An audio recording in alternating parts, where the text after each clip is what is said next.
काय भारतीय जनता पार्टी ही सीट सोडणार नाही, 100% सोडणार नाही. आणि त्यामुळे त्यांनी स्वतःच आमच्या पायावर कुऱ्हाड मारून घेतली, स्वतःच्या पायावर मारून घेतलीच. इव्हन ती त्यांच्या मुलीसाठी सुद्धा कुऱ्हाड मारून घेतली. त्यामुळे ते थोडे तर संजय दिना पाटील यांनी पत्रकारांना अर्वाच्य भाषा वापरली, शिवीगाळ केली आणि त्यावर आपल्याला आता राजकीय वर्तुळातून प्रतिक्रिया पाहायला मिळतात. पोलीस त्यांच्यावरती कुठल्याही कारवाई करणार नाही.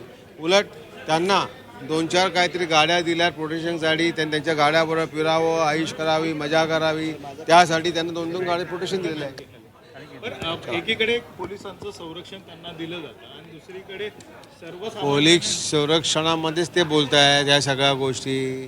याच्यावर कोणी कारवाई केली पाहिजे, कोणी कारवाई केली पाहिजे? एक तर मुख्यमंत्र्यांनी केलं पाहिजे किंवा आमच्या तिकडच्या सर्व DCP ॲडिशनल CPनी केली पाहिजे.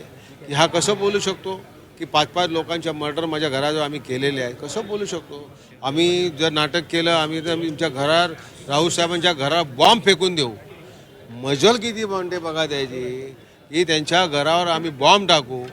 अशा ज्या वल्गना करतो त्या माणसाची लायकी आणि अवकात काय ते तुम्ही समजून घ्यायला पाहिजे.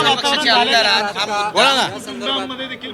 राऊत किसको डरता नहीं, ध्यान रखना. हम बाळासाहेब ठाकरेंचे आम्ही अनुयायी सैनिक आहोत, आम्ही उद्धवजींचे सैनिक आहोत. अशा धमक्यांना राऊत कुटुंबीय कधी घाबरत नाही आणि घाबरणार नाही. पोलीस आयुक्तांची तुम्ही भेट घेणार आहात का? पत्र दिलेलं आहे कारण का वारंवार त्या बाबतीत संजय राऊत साहेबांनी मला असं वाटतं एक पत्र दिलेलं असावं की ज्या प्रकारे धमकी देत आहेत, ज्या प्रकारे बोलत आहेत, तर आमच्या ईशान्य मुंबईच्या शिवसेनेसाठी, संघटनेसाठी, सैनिकांसाठी हे अत्यंत धोकादायक असं काहीतरी पत्र दिलं असावं असं मला वाटतं. नाही, पण तुम्ही विरोधी पक्षातले आमदार आहात, तुम्ही अधिवेशनामध्ये हा मुद्दा सभागृहामध्ये उपस्थित करणार बरं, आहात. हा सभागृहामध्ये जर प्रश्न आम्ही घेतला, विचारला तर न्याय मिळणार आहे का?